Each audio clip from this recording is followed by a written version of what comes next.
Preheat an indoor or outdoor grill to medium heat. In a large bowl, combine 2 pounds of lean ground beef, a half teaspoon of garlic powder, a half teaspoon of onion powder, a half teaspoon of dry oregano, a half teaspoon of dry basil, and a half teaspoon of salt.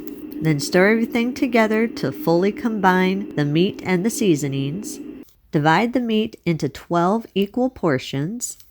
Press each meat portion into patties that are equal size and equal thickness. Once the patties are all pressed out, set them aside for just a minute. In a separate medium bowl, combine 67 grams or around 1/3 cup of sliced pepperoni that's been chopped. Add 85 grams or around 1/3 cup of the Keto pizza sauce of choice. I'll leave a link in the description to my no-cook pizza sauce. Add 3 tablespoons of keto mustard, or if you don't want to use regular mustard, you can use 1 teaspoon ground mustard, 1 teaspoon water, and 1 teaspoon vinegar. Gradually fold in 17 grams or around 3 tablespoons of freshly grated Parmesan cheese. Divide the filling evenly among 6 of the beef patties. It's roughly about 1.5 tablespoons of filling on each one of the beef patties.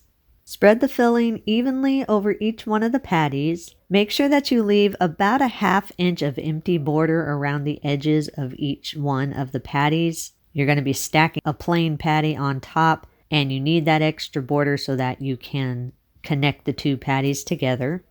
Then place a plain patty on top of the filling. Gently press the 2 patties together and use your fingers to pinch the sides of the patties so that the edges can completely seal together. Make sure it is sealed completely. If it's not sealed completely, when you go to cook it, the filling's going to start to leak out. Once the patties are filled and sealed, place them on your preheated grill. Then cook over medium heat for 5 to 7 minutes or until the patty starts to brown a little bit. Now I'm using an indoor grill, and indoor grills have a top and bottom grill. So my burger took a total of about 5 minutes for it to completely cook because you don't have to do any flipping when you have the top and bottom grill. If you are using a regular grill, then you will need to flip your burger and cook another 5 to 7 minutes on the opposite side. So it'll take a total of about 10 to 14 minutes if you're using a regular grill.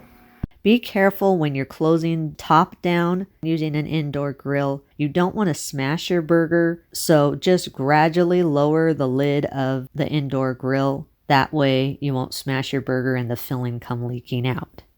Once the burgers are all cooked, remove them from your grill and place them on a serving plate. Then immediately top each one of the patties with a slice of mozzarella cheese or the cheese of your choice.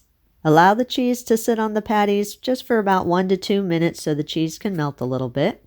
To assemble your burger, place the patties on the bottom portion of the hamburger bun of your choice. I'll leave a link in the description to one of my hamburger bun recipes. Once the cheese is melted a little bit, then top the patties with around 1 tablespoon of the Keto pizza sauce of your choice, or you can put your desired amount if you want more or less of the pizza sauce. That's up to you. I usually put around a 1/2 tablespoon on the bottom bun before I put the patties on. Then I top the patty with another 1/2 tablespoon or so on top. Place the top portion of the hamburger bun over the patties, and you want to serve these warm.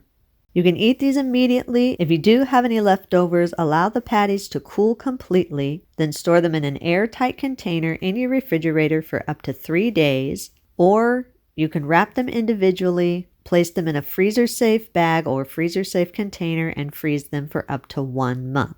Eat and enjoy.